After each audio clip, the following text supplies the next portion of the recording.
So are tarot cards true? Are they accurate? We'll be talking about that along with our Sunday morning spread coming right up.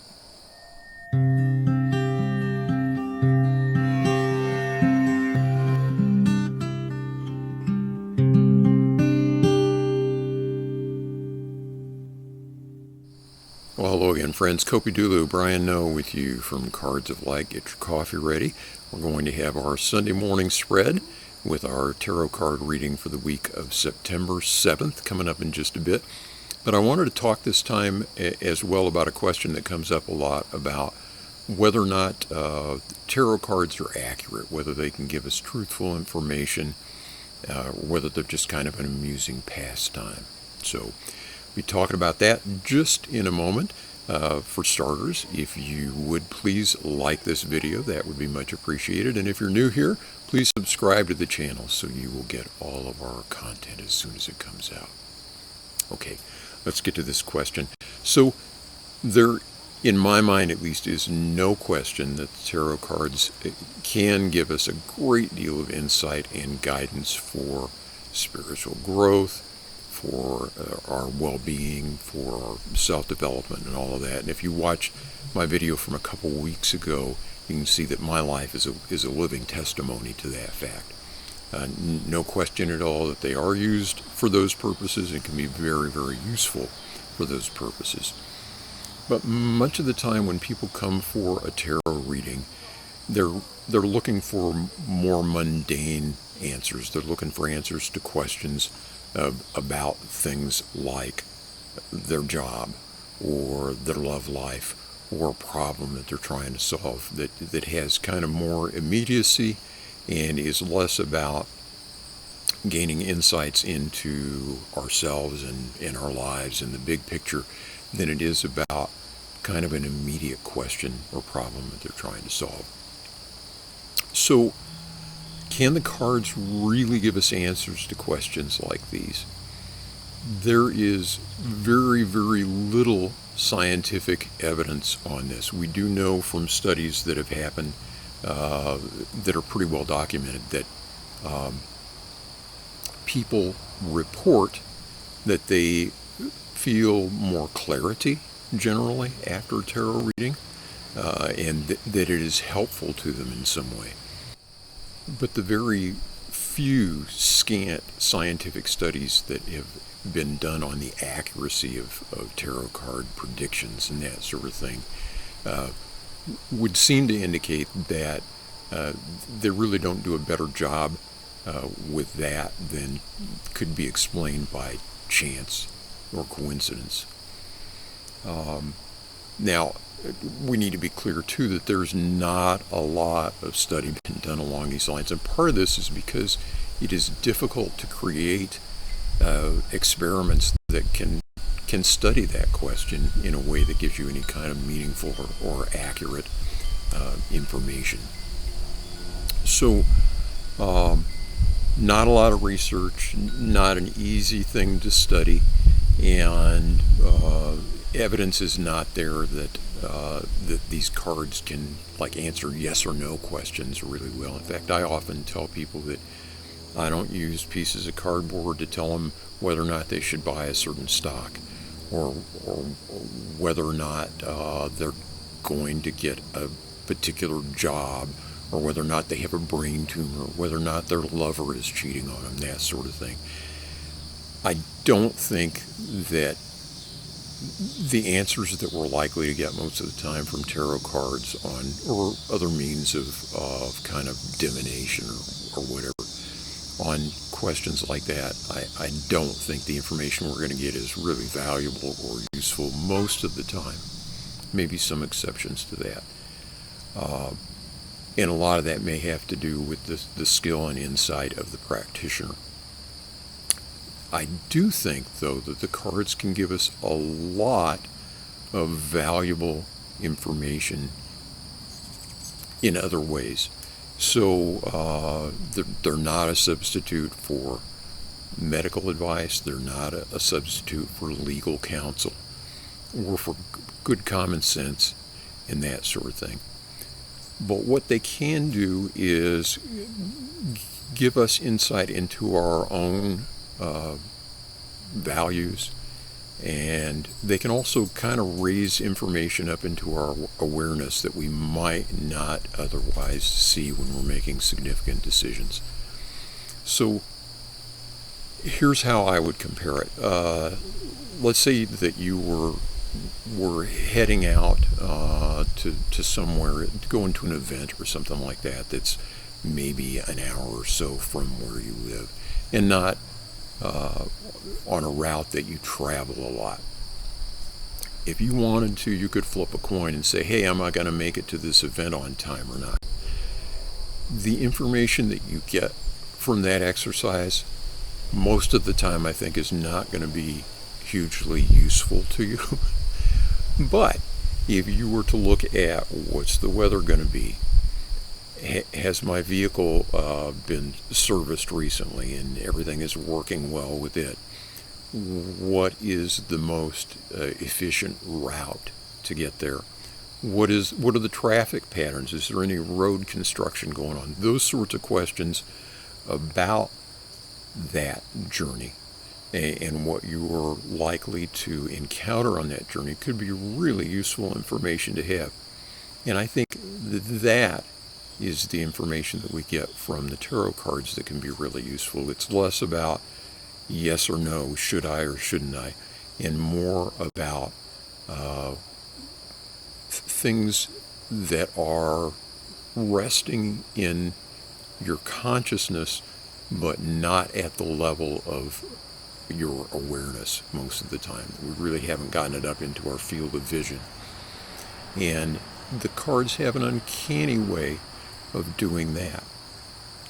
So, for instance, my wife once asked, as we were doing a Celtic cross, asked, am I going to be in my current job until I retire? And the cards really didn't answer that question.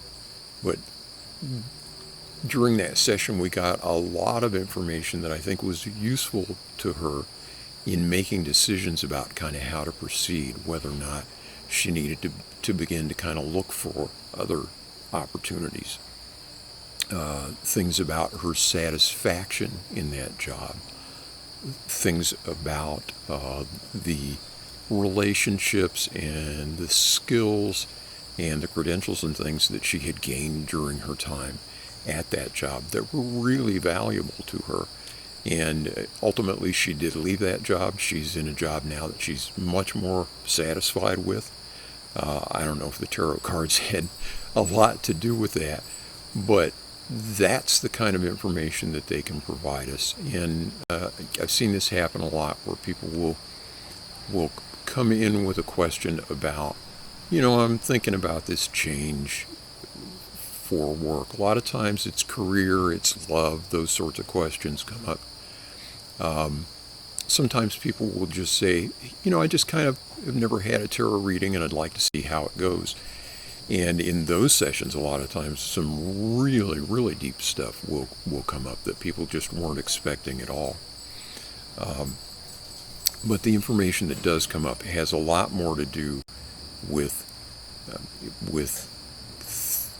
our attitudes, our deepest desires, the parts of ourselves that we do a really good job of hiding from ourselves tend to come up in the process of using the cards. So, are tarot cards accurate? I think this is like saying, is therapy accurate? Is poetry accurate?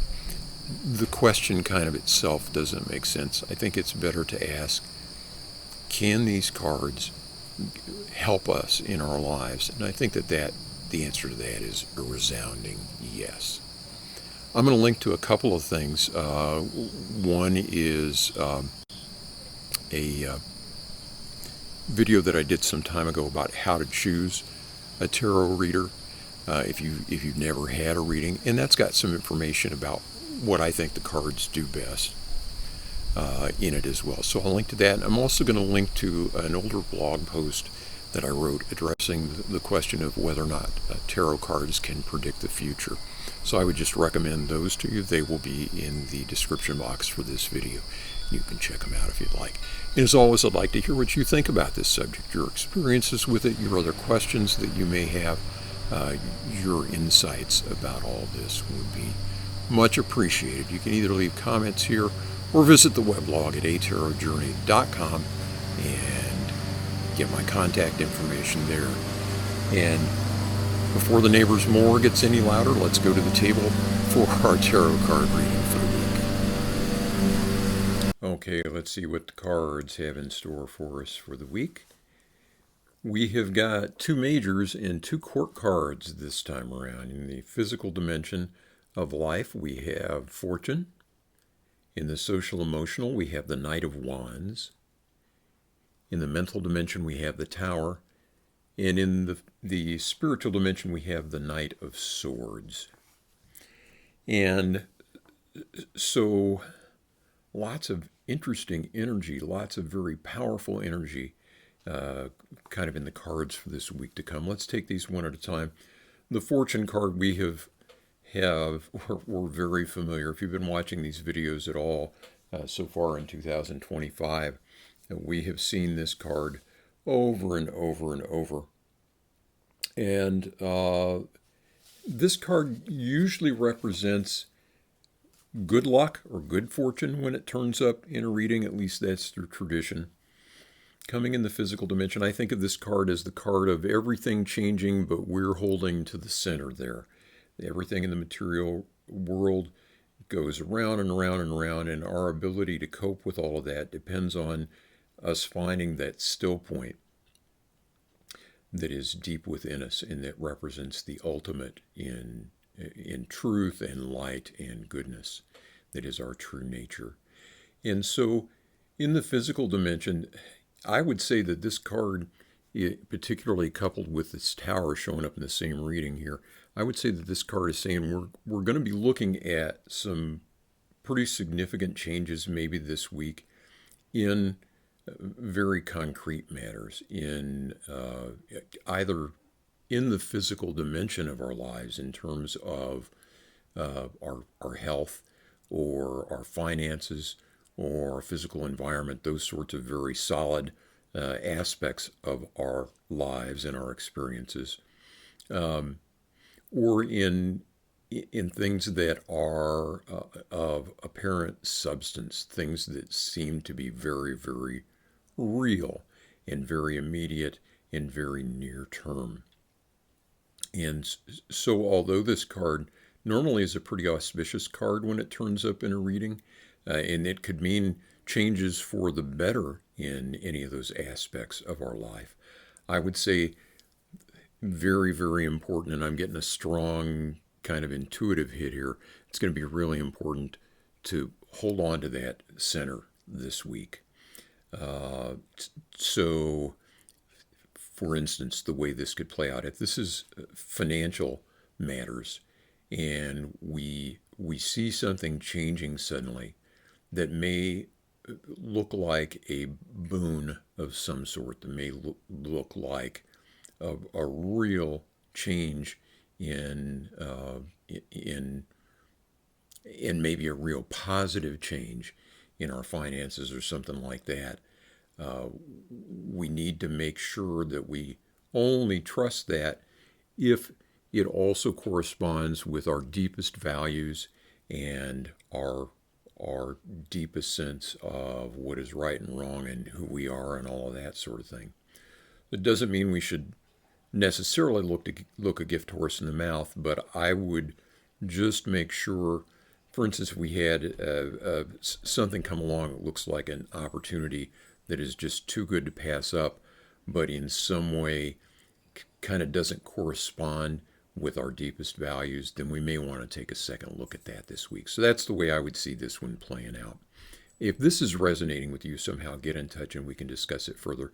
You can either get my contact information from the weblog at atarotjourney.com or just leave comments here on the video. I'll be happy to respond to them. But an interesting positioning with this card. And again, I'm getting the sense, although this normally portends good fortune, that it may be something we'll want to take a second look at this week, especially if it's something that seems too good to be true, maybe. Okay, enough said about that. Knight of Wands here in the social emotional dimension. This is the card of onward.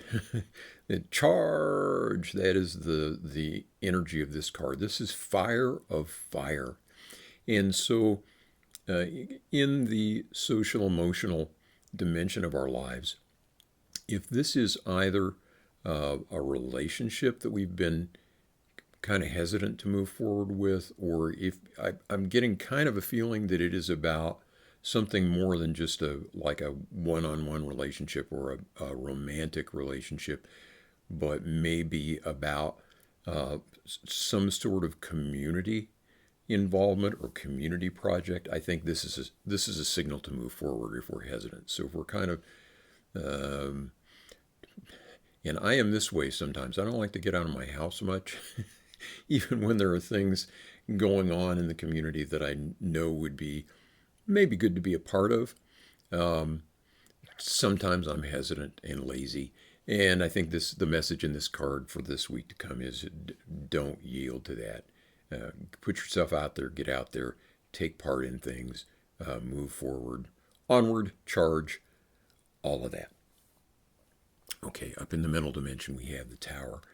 And this card this has come up a lot this year as well. There have been many, many Tower moments, even apart from the cards this year.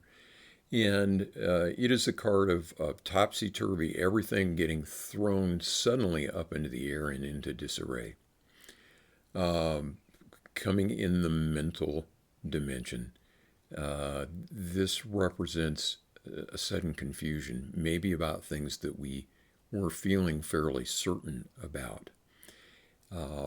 And so if that moment comes this week, we need to just remember the lesson of this fortune card, that things come and things go, but that center of who we are, of who we deeply are, who we are in truth, does not change. We need to get close with that.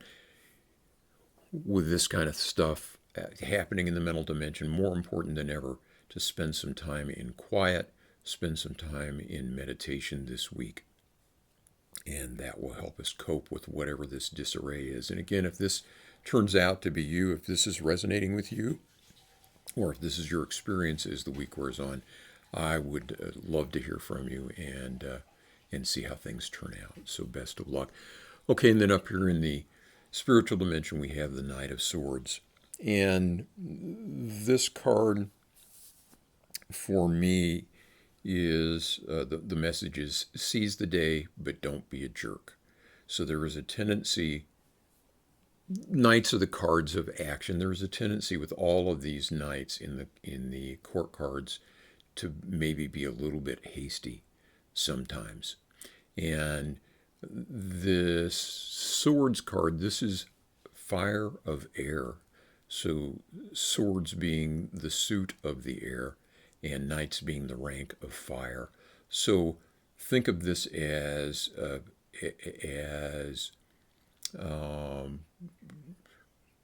just almost like a bomb or an explosion of some sort, where it just is filling up the environment with energy. And coming in the spiritual dimension as this does, this could be a very auspicious card, that we're going to be getting a lot of energy and insight and clarity. Coming after this Tower over here in the mental dimension, that is very welcome news. So whatever is going on over here, we should receive at least the ability, at least the power, at least the capability to transcend all of that and to kind of notch things up to the next level in terms of our spiritual life this week.